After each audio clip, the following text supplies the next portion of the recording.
How to increase the credit limit on RBC credit card. Hi everyone, welcome back to our channel. In this video, I'll be showing you the ways to increase the credit limit on RBC credit card. So in that case, you have to open up a browser.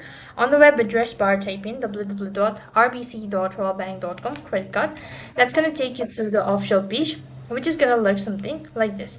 So here you need to scroll down a bit and you need to go to how to change my credit limit, or you could just find how to find my credit limit.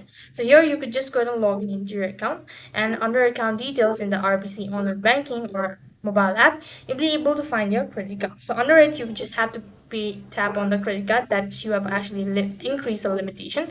Then you need to follow the instructions on how you can change or make or create a credit limit. So that is all for this video. So that's basically how you can increase your credit limit.